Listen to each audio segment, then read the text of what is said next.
Bismillahirrahmanirrahim. Assalamualaikum warahmatullahi wabarakatuh. Halo teman-teman, jumpa lagi di channel Ojowedi. Terima kasih kepada teman-teman yang telah mendengarkan dan telah mensupport channel ini agar channel ini makin berkembang dan bisa diterima oleh halayak yang lebih ramai.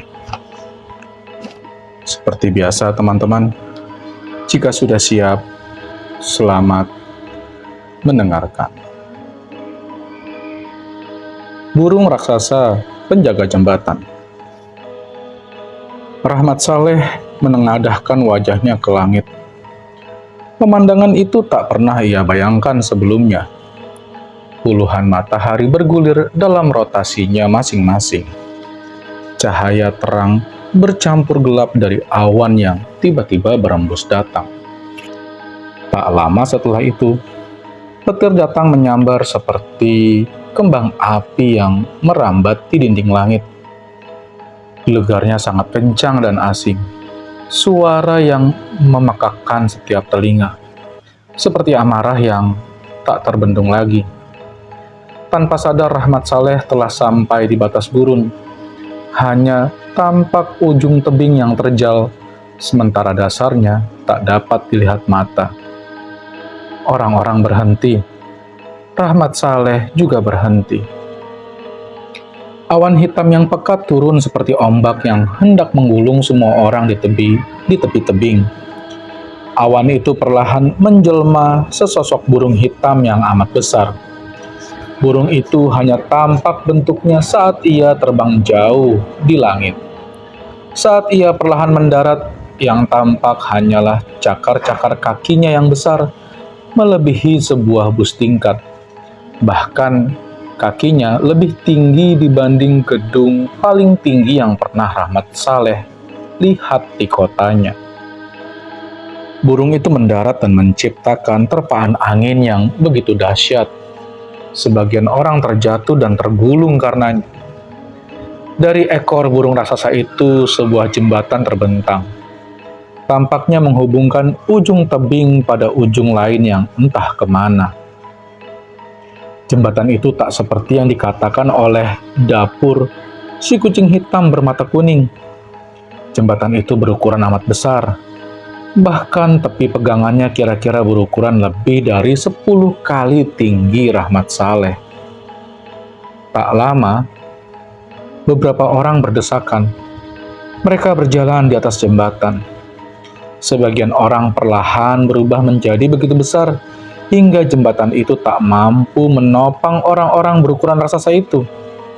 Mereka yang berubah menjadi besar akhirnya jatuh. Semua yang kecil terus berjalan dan tak memperdulikan yang lain. Melihat orang-orang mulai menyeberangi jembatan, tiba-tiba Rahmat Saleh kembali merasakan ketakutan tumbuh dalam dirinya. Tangan dan kakinya tak bisa berhenti gemetar. Ia tak tahu harus merasa senang atau sedih atas kembalinya rasa takut itu. Rasa takut yang membuat dirinya merasa lebih hidup. Tetapi di sisi lain, terasa seperti jantungnya sedang diremas sekencang-kencangnya. Pandangannya terlempar jauh ke ujung jembatan yang berkabut. Sebelum menyeberangi jembatan, setiap orang tampak memberikan barang-barang yang mereka bawa kepada si burung raksasa. Rahmat Saleh tak dapat mendengar percakapan mereka. Ia hanya mendengar petir menyambar-nyambar. Orang-orang menyerahkan barang-barangnya, lalu mereka pergi menyeberang. Tubuh Rahmat Saleh terdorong oleh antrean dan melemparkannya tepat ke hadapan kaki burung raksasa. Rahmat Saleh ingin sekali bicara dan bertanya, tapi ia tak punya mulut. Ia tak tahu apa yang harus ia lakukan.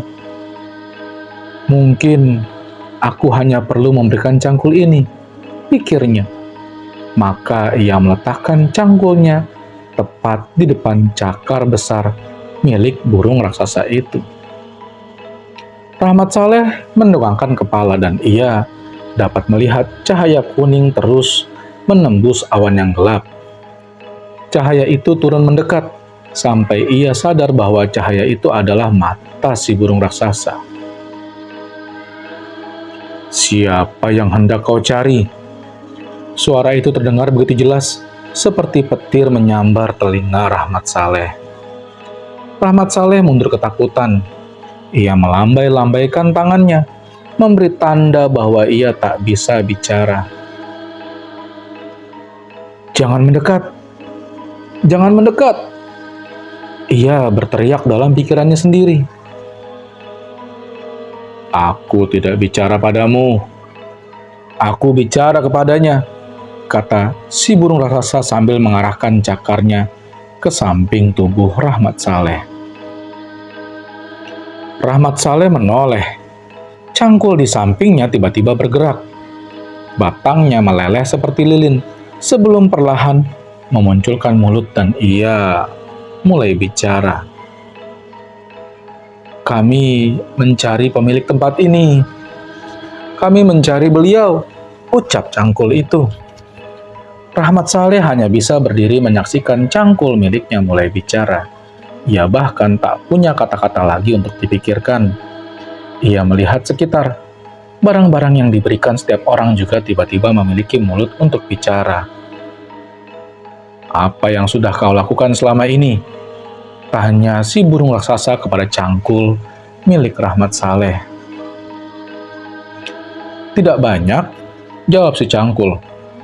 "Hanya menopang tubuh untuk berjalan, mengais sampah di selokan, memotong rumput, dan mematahkan gembok di makam." Terdengar suara petir, sekali lagi menggelegar begitu kencang. Kilatan cahayanya membuat seisi daratan seolah memohon ampun atas setiap dosa yang pernah mereka lakukan. Rumput-rumput, bukit, juga gunung yang menjulang tinggi seakan tak berdaya di hadapan petir yang menggelegar itu. Rahmat Saleh merasa cemas dan lemas mendengar ucapan cangkulnya. "Kenapa cangkulku begitu jujur?" keluh Rahmat Saleh kepada cangkulnya. Ia tak bisa memotong pembicaraan juga karena sudah tak punya mulut. "Untuk apa kau mematahkan gembok di makam?" tanya si burung raksasa sambil mendekatkan kepalanya kepada si cangkul. "Aku berniat mencuri harta di makam itu," jawab si cangkul. Burung raksasa pun membuka lebar sayapnya. Rahmat Saleh dapat merasakan amarah menyelimuti setiap helai bulu di tubuh burung itu. "Oh iya," sambung si cangkul, "aku hampir lupa. Aku juga belum lama ini menguburkan seseorang yang meninggal." Rahmat Saleh hanya bisa pasrah. Jikapun ia merasa pernah berbuat baik, mungkin itu tak cukup untuk mengimbangi kejahatan yang sudah ia rencanakan. Saat itu juga ia tersadar. Apa aku sudah mati? Apakah aku sedang menuju ke neraka? "Baiklah," kata si burung raksasa. "Tugasku adalah mencatat semua pengakuanmu. Biar beliau yang menentukan." Burung itu lekas membuka jalan ke arah jembatan, mempersilahkan Rahmat Saleh untuk berjalan menyeberang dan meninggalkan cangkulnya di tepi jurang. Dengan langkah gontai, Rahmat Saleh menapaki jembatan maha besar itu sambil melihat sekelilingnya. Kabut tebal menyelimuti jembatan, sehingga tak tampak apa yang ada di antaranya. Saat angin berhembus, kabut mulai pecah. Rahmat Saleh terus berjalan. Tapi ia merasa jembatan itu bergerak maju. Ia melihat sekitar dari celah-celah kabut yang memudar. Jembatan itu adalah pedati. Rahmat Saleh dan orang-orang yang lain rupanya sedang naik di atas punggung seekor paus yang amat besar. Paus berwarna biru yang terbang lambat di atas awan-awan. Di punggung paus tumbuh pepohonan yang tampak aneh. Pohon-pohon itu berbuah serupa apel, tetapi tumbuh terbalik. Akarnya menjuntai ke atas seakan tak ada gravitasi yang membebani. sedangkan ranting dan daun-daunnya menjalar ke bawah dan terus bergerak, menghampiri setiap orang untuk memberikan buah-buah apel itu kepada mereka. Seutas ranting pun menghampiri Rahmat Saleh. Ranting itu memberikannya sebuah apel. Orang-orang meraba mulut mereka yang mulai tumbuh kembali, sementara orang-orang mulai memakan apel mereka dengan lahap. Rahmat Saleh malah kehilangan selera makan meski tubuhnya terasa sangat lemas. Pikirannya masih tertuju kepada bayangannya yang lenyap dan juga seorang tua yang ia kuburkan. Perjalanan apa yang telah kulalui ini? Aku menemui orang-orang dan satu persatu kehilangan mereka. Mengapa aku kesepian? Rahmat Saleh hanya menggenggam apel itu di tangannya, sambil melihat paus yang ia tunggangi terus terbang melewati awan-awan. Stasiun. Paus-paus terbang tinggi, memecah awan, dan terbentang hamparan padang rumput yang hijau. Di ujung pandangan orang-orang, satu persatu paus-paus besar itu mulai menurunkan orang-orang di sebuah tempat mirip stasiun. Ada peron, tempat para paus menurunkan para penumpang. Ada loket-loket besar tempat orang-orang mengantre. Pilar-pilar berwarna putih kebiruan dan atap yang tinggi menjulang seakan bangunan itu sengaja dirancang untuk para raksasa. Rahmat Saleh turun dari punggung paus dan seorang berseragam seperti kondektur memberikannya selembar tiket bernomor A114. Rahmat Saleh mengangkat jenggotnya yang terjuntai panjang dan menyampirkannya ke pundak. Ia berjalan di antara orang-orang yang lain. Satu persatu, kondektur mengarahkan para penumpang punggung paus ke tempat yang berbeda-beda. Sesuai dengan nomor yang telah diberikan, seorang kondektur menghampiri Rahmat Saleh dan melihat tiket di tangannya. Kondektur itu memberi senyum sebelum berkata, "Mari saya antar." Mereka sampai di sebuah ruangan yang temboknya berwarna hijau muda. Di atas pintunya terpasang plat kayu dengan tulisan A114. Kondektur memberi isyarat dengan tangannya, mengarahkan Rahmat Saleh untuk membuka pintu ruangan tersebut. Hanya ruangan seperti kantor, dengan meja kayu tanpa taplak, kursi kayu, jendela yang mengarah ke arah laut, dan sebuah jam dinding. Ia melihat jam itu tak bergerak. Jamnya mati, pikir Rahmat Saleh. Silakan. Seorang bocah lelaki berambut poni muncul dari balik meja. Ia merapikan kemejanya yang berwarna merah muda. Celananya pendek berwarna biru. Tampak bocah itu sedang mencari sesuatu di sana. "Tunggu sebentar ya," kata bocah itu sambil terus sibuk menyibak sana-sini. Rahmat Saleh hanya mengangguk. Ia mengamati bocah itu. Ada sketsa di atas meja, sepertinya digambar dengan krayon. Apa itu gambar pulau? Rahmat Saleh mencoba menebak bentuk dari gambar yang dilihatnya. Ya, meskipun ia juga tidak tahu mengapa ia mencoba menebak gambar itu. Itu kepompong. Ia menyimpulkan dalam pikirannya sendiri, meski juga tak tahu mengapa ia melakukan itu. Ketemu, kata si bocah tiba-tiba. Sambil mengangkat sekotak krayon di tangannya, ia melihat Rahmat Saleh, lalu memasang senyum lebar di wajah seraya berkata, "Silakan duduk. Kita tampaknya baru pertama kali bertemu ya," kata si bocah itu lagi. Rahmat Saleh tak yakin harus menjawab apa. Tapi sepertinya ia memang belum pernah melihat bocah itu sebelumnya. Jadi ia mengangguk saja. "Jadi, ada apa saudara mencari saya?" kata si bocah, seraya mengambil krayon berwarna merah di dalam kotak. Apa aku sedang mencari seorang bocah? Rasanya tidak. Lalu mengapa dia bicara seperti orang dewasa? Rahmat Saleh tak tahu harus menjawab apa. Ia hanya terus berceloteh dalam batinnya sendiri. Bocah itu tersenyum lalu sambil mewarnai, ia melihat ke arah Rahmat Saleh, lalu mengulangi semua yang dipikirkan Rahmat Saleh dengan kata-kata yang lantang dan mengejek. Rahmat Saleh tentu saja kaget dan heran. "Apakah kau adalah," kata Rahmat Saleh, "sang pemilik tempat yang selalu mereka bicarakan itu?" Si bocah mengerutkan alisnya sambil berpikir. "Kadang," kata bocah itu, "kadang mereka memanggil saya begitu, kadang dengan nama yang lain. Mereka memanggil saya dengan macam-macam nama.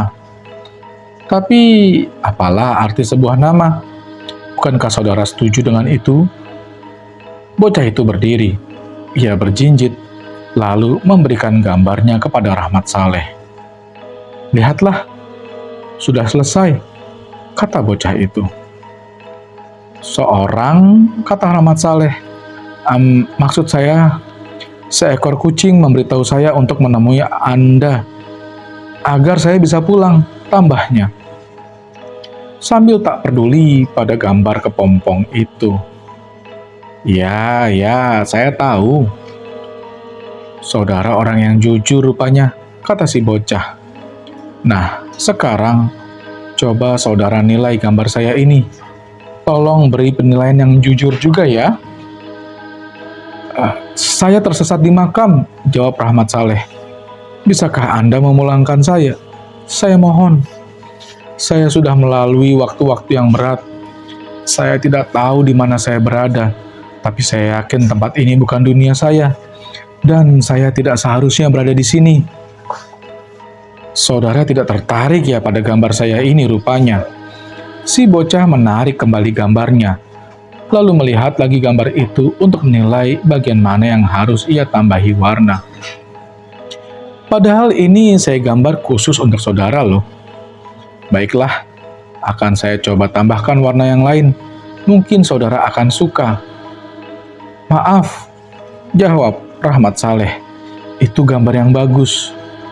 Ini mungkin terdengar gila, tapi saya sudah melalui waktu-waktu yang melelahkan.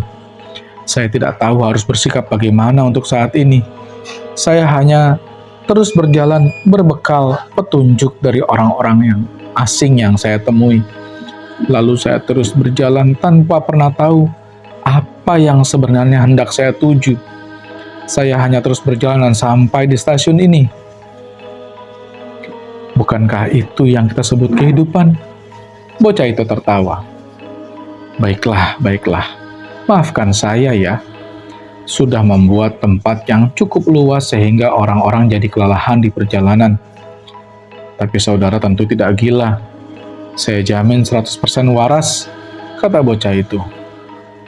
"Ngomong-ngomong, mengapa tak saudara makan apel itu? Bukankah saudara kelaparan selama ini?" Rahmat Saleh melihat apel di tangan kanannya. Ia sama sekali tak berniat makan untuk sekarang. Rasa lapar di perutnya pun seperti telah berubah menjadi hambar. "Saya tidak lapar lagi," kata Rahmat Saleh. Si bocah lantas tersenyum. "Baiklah, taruh saja apelnya di meja," katanya. Lalu, sambil berjinjit, ia mencoba menyusun apel itu di samping gambar kepompong miliknya. Bocah itu merapikan kembali krayon dalam kotak. "Apa saudara benar ingin pulang?" tanyanya kepada Rahmat Saleh. Rahmat Saleh tak menjawab. Ia memang merindukan tendanya yang kumuh. Ia merindukan kehidupannya yang sulit dan normal. Namun, ia juga tak bisa berbuat banyak dalam hidupnya. Tak ada bedanya. Jika aku ada atau aku tak ada, pikirnya. Tak seorang pun merindukanku. Tak satu pun tempat kehilangan jika aku tak ada. Apakah saya ini orang yang jahat? Tanya Rahmat Saleh tiba-tiba. Bocah itu tersenyum. Apa yang membuat saudara merasa seperti itu? Saya telah melakukan hal buruk. Seperti mencuri? Tanya bocah itu. Iya, saya adalah pencuri, kata Rahmat Saleh. Pencuri yang bahkan tak berhasil mendapatkan barang curiannya. Si bocah terkekeh. Saya telah melihat orang-orang yang bersedih selama perjalanan, kata Rahmat Saleh. Saya pikir itu adalah tempat paling menyedihkan yang pernah saya kunjungi. Apakah di sana seharusnya saya berada? Menurut hemat saya, kata si bocah, saudara memang melakukan hal buruk. Tapi saudara melakukannya karena tak punya pilihan, saya kira. Saya menggambar tempat-tempat yang subur dan nyaman setiap hari. Tapi bahkan saudara tak pernah merasakan hal-hal tersebut selama ini. Karena hak-hak saudara juga dicuri orang lain. Saya penuhi dunia dengan manusia, tapi saudara hidup sengsara dan kesepian. Tempat yang pernah saudara lalui itu hanya untuk mereka yang melakukan hal buruk, padahal punya pilihan untuk berbuat baik. Saudara tak punya pilihan. Saya kira saudara tidak layak berada di sana. Si bocah menaruh tangannya yang pendek di atas meja, lalu bertopang dagu sambil melihat jam dinding yang mati. Lalu di mana seharusnya saya berada? Tanya Rahmat Saleh. Si bocah kembali meraih gambarnya. Ia mengambil apel di meja, lalu menaruhnya di atas gambar itu. Berikan tiket di tangan saudara, kata si bocah. Rahmat Saleh meletakkan tiket itu di atas meja. Si bocah menaruh tiketnya di samping gambar yang ditinggi apel. Nah, sekarang pilihlah, kata si bocah. Makanlah apel itu agar saudara dapat hidup lebih baik. Hiduplah sebagai seekor kupu-kupu yang terbang bebas kemanapun saudara mau. Tak ada lagi lapar. Setiap bunga adalah rumah bagi saudara. Tak perlu lagi mencuri, atau saudara ambil tiket itu untuk melihat perjalanan lain yang belum pernah saudara lalui, menuju tempat di mana saudara bisa beristirahat dengan damai. Rahmat Saleh memejamkan kedua matanya, lalu membukanya dan melihat ke arah jendela. Laut biru, padang rumput hijau, awan-awan beragam bentuk dan paus-paus yang mengantar orang-orang. Angin berembus dan ventilasi meniup bulu-bulu mata Rahmat Saleh yang kusam tak terawat. Tubuh lelah dan pakaian kumuh itu telah melalui perjalanan yang panjang. Ia masih merindukan tendanya, tapi ia tak pernah benar-benar ingin kembali.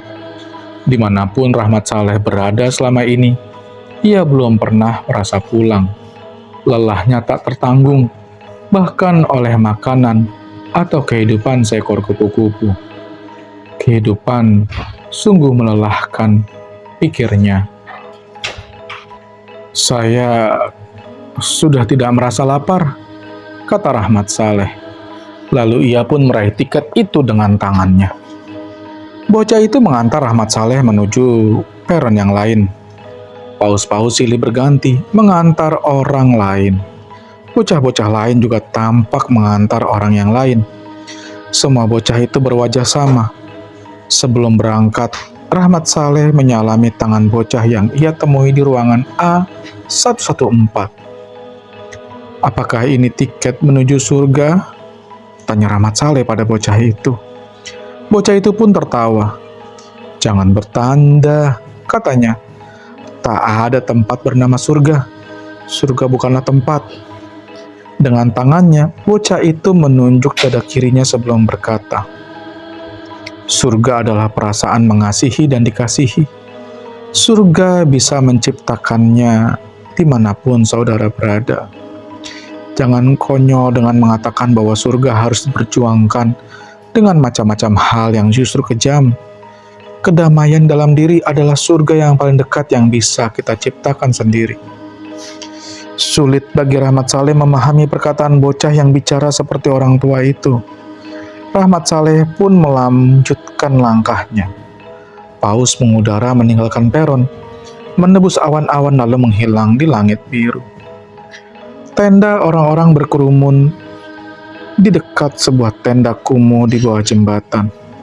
Petugas keamanan medis memberi pembatas agar masyarakat tak mendekat. Tak lama, beberapa petugas membawa kantung jenazah dari dalam tenda itu. Pagi itu, Seorang gelandangan yang dikenal warga sekitar dengan panggilan Rahmat Saleh itu ditemukan meninggal dalam tendanya.